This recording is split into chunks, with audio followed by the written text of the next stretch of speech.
देखिए इस क्वेश्चन को तो आप सबसे पहले 2 से 3 बार तो अच्छे से रीड कर लीजिए, और मेरे सॉल्यूशन बनाने से पहले ही आप जितना दिमाग लगा सकते हैं लगाइए, कम से कम 3 अटेम्प्ट कीजिए, क्योंकि ज्योमेट्री में सही बन रहा है कि गलत बन रहा है ये बच्चों को नहीं समझ में आता है। लेकिन बहरहाल फिर भी इतना क्वेश्चन करते करते तो डेफिनेटली आप समझ गए होंगे कि करना क्या है।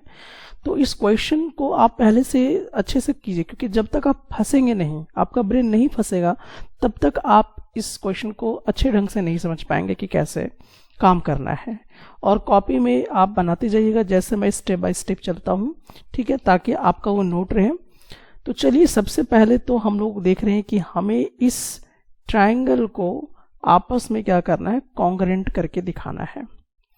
तो अब देखिए यहाँ पे आप देख सकते हैं कि कौन कौन से ट्रायंगल है। एक तो है AMC, तो A हो गया, M हो गया और C, आपको ये ट्रायंगल दिखाई दे चुका होगा, ठीक है। मैं अभी डॉट कर दे रहा हूँ यहाँ पर ताकि आप समझ आए कि आप किस ट्रायंगल के अंदर हैं।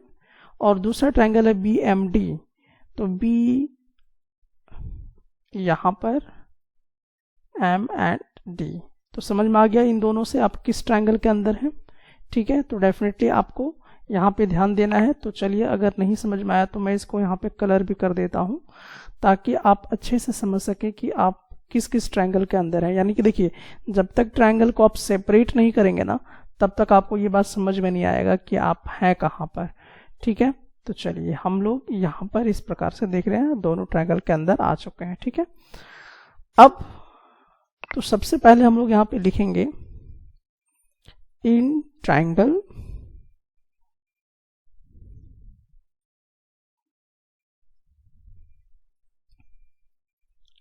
AMC एंड ट्रायंगल दूसरा हमारा जो है BMD। अब क्या हो सकता है, आप तो तुरंत यहां से ये वाला देखते होंगे कि ये वाला और ये वाला एक डमरू बन गया है, तो वर्टिकली अपोजिट एंगल्स आपस में इक्वल हो जाते हैं, ऐसा तो मालूम है आपको। तो आप यहां पे क्या लिख सकते हैं कि angle AMC is equal to angle BMD होगा क्या, ध्यान से देखिए। AMC यानी कि ये वाला जो एंगल है इस एंगल के इक्वल होगा या नहीं होगा, यानी BMD के होगा। रीजन बताइए, ऐसे सर हिलाने से काम नहीं चलेगा। तो आप बताइए होगा कि नहीं होगा, तो डेफिनेटली होगा। क्यों होगा, क्योंकि ये वर्टिकली अपोजिट एंगल है। तो आप यहाँ पे लिखिए वर्टिकली अपोजिट एंगल्स आपस में इक्वल होते हैं, और इसके लिए कोई कंडीशन की जरूरत नहीं, बस डमरू दिखाई देना चाहिए आपको। अब ये काम तो हो गया आपका, ठीक है। अब देखिए किसी भी दो ट्रायंगल को आपस में कॉन्ग्रुएंट करने के लिए 3 कंडीशन चाहिए। अभी हमें क्या मिला है, सिर्फ एक कंडीशन, और क्या ढूंढना है, 2 कंडीशन, चाहे वो एंगल हो चाहे वो साइड हो। तो अब एंगल तो मिल चुका है, लेकिन देखिए अब कुछ दिखाई दे रहा है क्या आपको, तो शायद आपको दिखाई नहीं देगा। तो अब इसके लिए क्वेश्चन पे वापस जाइए और पढ़ना शुरू कीजिए। यहाँ पे देखिए M is the mid point of hypotenuse AB। तो अब यहाँ पर एक और भी चीज देखिए कि DM is equal to CM। तो आपने जो ट्रायंगल देखा है DM, ये वाला जो साइड है DM is equal to CM, ये आपके जो स्टेट के CM चीफ मिनिस्टर के बारे में बात नहीं हो रहा है, ट्रायंगल के बारे में बात हो रहा है। और DM मतलब डिस्ट्रिक्ट मजिस्ट्रेट के बारे में नहीं, ये ट्रायंगल में जो दिखाई दे रहा है। तो यहाँ से यहाँ तक का जो साइड है और यहाँ से यहाँ तक का जो साइड है, ये आपस में इक्वल है। क्या मैंने किया, ऐसा तो नहीं है, बल्कि ये कहाँ से हुआ, क्वेश्चन में दिया हुआ है। तो DM is equal to CM, लेकिन रियल लाइफ में ऐसा नहीं होता है कि CM DM के बराबर होता है या DM CM के बराबर होता है। मतलब जोक कर रहा हूँ, इसको सीरियस मत लीजिएगा। तो अब चलिए यहाँ पर आ गया DM is equal to CM। तो ये कहाँ से है, तो आपको क्या करना है, लिखना है कि ये ऑलरेडी क्वेश्चन में गिवन है। अब देखिए 2 कंडीशन तो लाया, एक एंगल एक साइड आ गया। अब देखिए ध्यान से पढ़िए, आप देखिए यहाँ पर M को मिड पॉइंट घोषित कर चुका है, मैंने नहीं किया है, क्वेश्चन ने किया है। तो यहाँ पर M जो है मिड पॉइंट है, is the mid point of hypotenuse A B क्या है, हाइपोटेनियस, और इसका मिड पॉइंट एम है। तो इसका मतलब कि ये वाला साइड यानी कि यहां से यहां तक जो आप देख रहे हैं और ये वाला साइड आपस में क्या होंगे, डेफिनेटली इक्वल होंगे। तो आप यहाँ पे लिखेंगे A M is equal to B M, BMW में तो समझिएगा, ए मतलब इस सुबह नहीं हो रहा है, ठीक है, मैं तो रात में रिकॉर्ड कर रहा हूँ, आप देख लेना आपको क्या कर रहे हो। तो A M is equal to B M हो गया, आपस में इक्वल। अब इसका रीजन बताओ कहां से हो गया, क्या मैंने किया क्या, नहीं मैंने नहीं किया है, बल्कि ये कहां से हो गया, ये दिया हुआ है M is the mid point, ये गिवन है आपके पास, ठीक है। तो आप यहां पे लिखेगा point M is the mid point, ठीक है, ऐसा दिया हुआ था। अब देखिए 3 कंडीशन तो हो गए हमारे पास, तो 3 कंडीशन हो गए तो डेफिनेटली हमारा दोनों ट्रायंगल आपस में क्या हो जाएगा, कॉन्ग्रेंट। तो triangle A M C congruent to triangle B M D के बराबर हो जाएगा। क्यों हुआ, कौन सा रूल लगा, देखिए साइड एंगल साइड का, बाई साइड एक एंगल और फिर एक साइड। तो इस रूल से यहां पर 2 साइड और एक एंगल की यूज हुआ है, तो सास वाला कॉन्सेप्ट लग गया। तो इसके अकॉर्डिंग ये क्या हो गया, कॉन्ग्रेंट हो गया। एक कहानी तो आपका हो गया। अब यहां से बड़ा दिलचस्प चीजें निकल के सामने आएंगी। बचा कौन कौन, ये देखिए डीबी बच गया, एसी बच गया। जो बच गया एक दूसरे पर सुपरपोजिशन तो करना पड़ेगा ना, तो सुपरपोजिशन करोगे तो होगा क्या कि ये वाला जो एसी है, ये वाला एसी मतलब घर में जो लगाया है वो वाला एसी नहीं, यहाँ पे ये वाला जो एसी है ये किसके इक्वल हो जाएगा, डीबी के, ठीक है, टीबी नहीं डीबी मैं बोल रहा हूं। तो इस चीज का ध्यान रखिएगा, that is AC is equal to क्या हो जाएगा, डीबी। तो ये कैसे हुआ, बाई सीपीसीटी से हुआ ना। तो हम यहाँ पे क्या लिखेंगे, बाई सीपीसीटी के अकॉर्डिंग ऐसा हुआ, और ये हो सकता था। और क्या बचा हुआ है थोड़ा ये भी देख लीजिए, इसी 2 ट्रायंगल के अंदर आप चाहे तो एकदम सेपरेट तरीके से ट्रायंगल को बनाइए, ठीक है, क्योंकि यहां से आपकी धुंधलापन जो है ना बढ़ना शुरू हो जाएंगे। अभी तक तो मजा आ रहा होगा, इसके बाद जो है ना वो सिचुएशन थोड़ा टफ होगा अगर आपने विजुअलाइजेशन में कहीं पर भी चूक किया होगा तो चलिए अब हम लोग आते हैं नेक्स्ट। अब देखिए एंगल के विषय में, यहाँ पे 2 एंगल तो आपके बचे हुए हैं ना, तो दोनों एंगल को पहले मिलाना भी तो पड़ेगा, इस चीज का भी ध्यान हम लोग को रखना है। ये वाला जो एंगल है, ठीक है, ये वाला एंगल और ये वाला एंगल आपस में क्या हो जाएंगे, इक्वल हो जाएंगे। सुपरपोजिशन जब करेंगे, क्योंकि ये भी बचा हुआ है ना अभी करने के लिए, एक दूसरे पे जब फिट करेंगे तो हमें यहां पर दिखाई देगा कि ये जो एंगल है डी बी एम, तो हम लोग यहां पे लिख लेते हैं एंगल डी बी एम, ये किसके इक्वल हो जाएगा, एंगल सी ए एम के, सी ए एम के। क्यों होगा, कोई रीजन है या ऐसे ढेला फेंका जा रहा है, ध्यान से देखिएगा तो ये और ये इक्वल हो जाएगा बाई सीपीसीटी से, तो यहाँ पे तो बाई सीपीसीटी ही लिखना पड़ेगा, दूसरा कोई ऑप्शन ही नहीं है, तो बाई सीपीसीटी से। तो देखिए यहां तक अगर आपने ऑब्जर्व कर लिया तो आप एक चीज नोटिस कर लो, क्या करना है नोटिस इसमें, डी बी एम यानी कि ये वाला एंगल, ध्यान से देखना, और ये वाला एंगल आपस में इक्वल हो गया। इक्वल हो गया है तो डेफिनेटली आप यहाँ पे देख रहे हैं कि कुछ इस तरह का सिचुएशन बना हुआ है कि आपस में इस तरह से ये वाला एंगल और ये वाला एंगल, तो ऑल्टरनेट इंटीरियर एंगल्स जैसा नहीं लग रहा है क्या, तो ये ऑल्टरनेट इंटीरियर एंगल्स जैसा हो गया, तो ये और ये आपस में क्या हो जाएंगे, पैरेलल हो जाएंगे। तो अगर ऑल्टरनेट इंटीरियर एंगल्स हम मान के चले तो हम देखेंगे कि AC जो है ये पैरेलल हो जाएगा DB के, ये बड़ा जरूरी चीज था। तो आपने पीछे ज्योमेट्री वाले कॉन्सेप्ट में इसे पढ़ा होगा, तभी आप इसे समझ पाएंगे। तो AC जो है ये आपका डीबी के पैरेलल हो गया। अब पैरेलल हो गया तो बहुत सारा परमिशन भी मिल गया आपको। तो चलिए ये तो अब डिलीट करना होगा क्योंकि पूरी कहानी अब यहाँ तक समाप्त हो गई है। तो अब यहाँ तक तो आपने कॉपी में अच्छे से कर लिया होगा और अच्छे से चिंतन मनन भी कर लीजिए ताकि जब दोबारा आप क्वेश्चन बनाएंगे तो आपको बिल्कुल हेजिटेशन नहीं होना चाहिए। अब चलिए, अब यहाँ तक तो हो गया, पैरेलल हो गया। तो इसका मतलब ये हुआ कि ये वाला जो एंगल है और ये वाला जो एंगल है ये क्या हो गया, को इंटीरियर एंगल्स हो गए।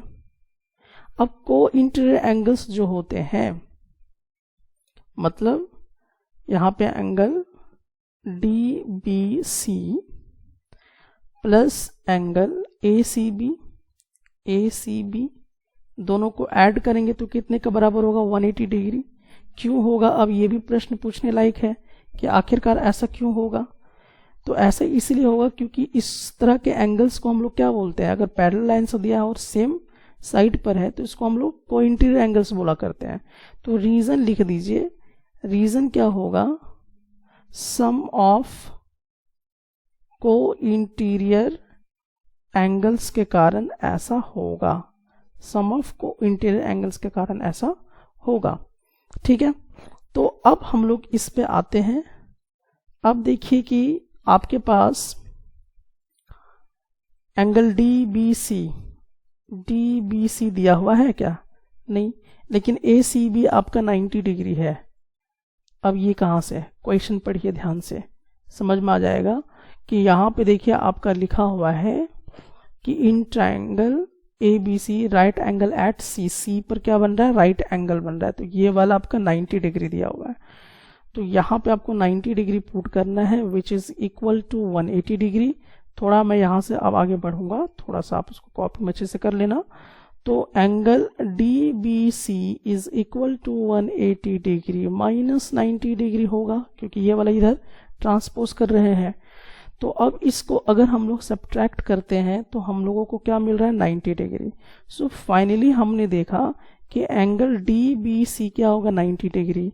इसका मतलब दूसरा वाला प्रूफ हो गया, ये वाला DBC is a right angle proof करना था जो हमने कर लिया। ठीक है, यहां से आपका दूसरा प्रूफ हो गया। अब चलिए तीसरे की तरफ आते हैं। तीसरे की तरफ आइए, देखिए यहाँ पे DBC और ACB को कॉन्ग्रेंट करना है। तो अब चलिए ट्रायंगल को अब हम लोगों को यहाँ पर ध्यान देने की जरूरत है कि अब हमें किन किन ट्रायंगल में जाने की आवश्यकता है। DBC, तो यहाँ पे DBC ये पूरा बड़ा सा ट्रायंगल, ठीक है, यहाँ पे फिगर अच्छे से बना लीजिएगा। मैं यहाँ पे ये वाला पॉइंट पकड़ रहा हूँ, ये वाला पॉइंट पकड़ रहा हूँ और ये वाला, तो इससे एक ट्रायंगल आपको दिखाई दे दिया होगा। अब दूसरा देखिए आपको किस ट्रायंगल के अंदर जाना है, ACB। ACB के अंदर चलिए, यानी कि यहाँ पे एक पॉइंट बना देता हूँ। आई थिंक अब आप समझ गए होंगे कहाँ पे जाना है। तो एक ये वाला ट्रायंगल पूरा यहाँ से यहाँ, ये दोनों में क्या हो जा रहा है, कॉमन हो जा रहा है। ठीक है, तो इसको मैं दिखा देता हूँ कि ये दोनों में कॉमन है। ओके, अब इस प्रकार से जब होता है तो अब हम लोग देखेंगे कि क्या क्या कर सकते हैं इसके अंदर। अब इसे कॉन्ग्रेंट करना है तो 3 कंडीशन चाहिए ना, तो 3 कंडीशन चलिए ढूंढ के लाते हैं। ये और ये तो ऑलरेडी आपका 90 डिग्री दिया हुआ है, ये दोनों आपस में 90 डिग्री है। तो आप सीधा सीधा लिख सकते हो, पहले तो लिख लीजिए कि इन ट्रायंगल, जिस ट्रायंगल में आप गए थे, एक तो DBC है और दूसरा ट्रायंगल आपके पास है ACB, जिसमें आप angle B is equal to angle C, क्योंकि each is equal to 90 degree के बराबर है, जो कि ऑलरेडी हमने देख लिया है। अब दोनों का जो साइड है ना कॉमन, BC देखिए सेम है, तो BC is equal to CB। क्यों होगा, क्योंकि ये कॉमन है आपस में। अब और क्या हो सकता है ये भी देखिए। तो अगर आप इसको, और क्योंकि मुझे भी 2 ही कंडीशन मिले हैं, हमें क्या चाहिए, एक और कंडीशन की जरूरत है। तो और क्या हो सकता है, और क्या हो सकता है, थोड़ा सा सोचें आप कि और इसमें हम लोग क्या जोड़ सकते हैं। कहीं कुछ दिया हुआ है उसको देखिए, ऑलरेडी हमने प्रूफ किया हुआ है क्या प्रूफ किया हुआ है, that is dB is equal to AC। याद आया, ये ऑलरेडी प्रूव्ड है। कहाँ पे प्रूव्ड है, यहाँ पे देखिए dB, यहाँ पे dB is equal to AC। तो आप यहाँ पे लिख सकते हैं प्रूव्ड एबव। ठीक है, अब यहां तक तो आपका हो गया। अब 3 कंडीशन आपके अगर मैच कर जाते थे तो आपको मालूम है कि 2 ट्रायंगल आपस में क्या हो जाएंगे, पंडित जी बन जाएंगे, यानी कि कॉन्ग्रेंट हो जाएंगे। तो ACB हो जाएगा। रीजन बताइए, एक एंगल है, 2 साइड है, तो क्या हम लिखेंगे, साइड एंगल साइड। तो यहां पर भी तो सास वाला कहानी चल गया, और रूल तो सेम रहा, साइड एंगल साइड वाला। अब इतना तो हो गया। अब हमें नेक्स्ट जो प्रूफ करना है, इस वाले सिचुएशन पे देखना है कि ये किस प्रकार से बनेगा। तो अब चलिए हम लोग देखते हैं कि ये तो राइट एंगल ट्रायंगल दोनों है। ये वाला देखिए B के सामने ये DC हुआ, तो DC क्या है, हाइपोटेनियस है। उसी तरह से अगर हम इसका 90 डिग्री के सामने ये देखते हैं AB को, तो ये भी क्या है, हाइपोटेनियस है। और हाइपोटेनियस आपस में क्या है, इक्वल है। इक्वल होंगे कि नहीं होंगे, क्योंकि जब ये कॉन्ग्रेंट हो चुका है तो बाई CPCT से तो ला ही सकते हैं। तो बाई CPCT से ऐसा पॉसिबल है। अब पॉसिबल हो गया, तो अब देखिए हम लोगों को यहाँ पर क्या करना होगा, कैसे लाना होगा। यहाँ CM को बुलाना है और AB को रहना है। तो DC में देखिए, DC के अंदर CM है, तो यहाँ पे यहाँ से यहाँ देखिए ये M ऑलरेडी क्या है, मीट पॉइंट है। तो मीट पॉइंट है, इसका ये मतलब हुआ कि ये वाला और ये वाला भाग इक्वल है। तो हम लिख सकते हैं ना, क्या लिख सकते हैं, उसको समझिए। यानी कि चलिए मैं पूरा डिटेल में बना देता हूं। यहाँ पे DM plus CM is equal to AB होगा। अब DM किसके बराबर होगा, CM के बराबर ही होगा, प्लस CM, क्योंकि मिड पॉइंट है M, तो ये AB के बराबर हो गया। अब CM CM मिलकर कितने CM बन गए, 2 ठो CM बन गए AB के। अब CM को वहीं पे छोड़ दीजिए, तो क्या मिलेगा हमें, ये 2 इधर मल्टीप्लाई में इधर होके क्या होगा, डिवाइड हो जाएगा, तो हाफ AB आ जाएगा। ठीक है, तो इस प्रकार से आपका थर्ड वाला भी जो है पॉइंट क्लियर हो जाता है। तो M is the mid point. तो आप रीजन लिख लीजिएगा, जगह मेरा कम पड़ चुका है। तो इसको आप दोबारा जरूर बनाइएगा, बहुत ही इंटेलेक्चुअल क्वेश्चन है, बहुत अच्छा क्वेश्चन है। जब एग्जाम में आप रिवीजन करते हैं तो इस वाले क्वेश्चन को अपने बुक में टिक मार लीजिए, क्योंकि ये पूरा समरी लेके, मतलब इस एक्सरसाइज का एक अच्छा क्वेश्चन है जो आपको बहुत कुछ सिखा देगा।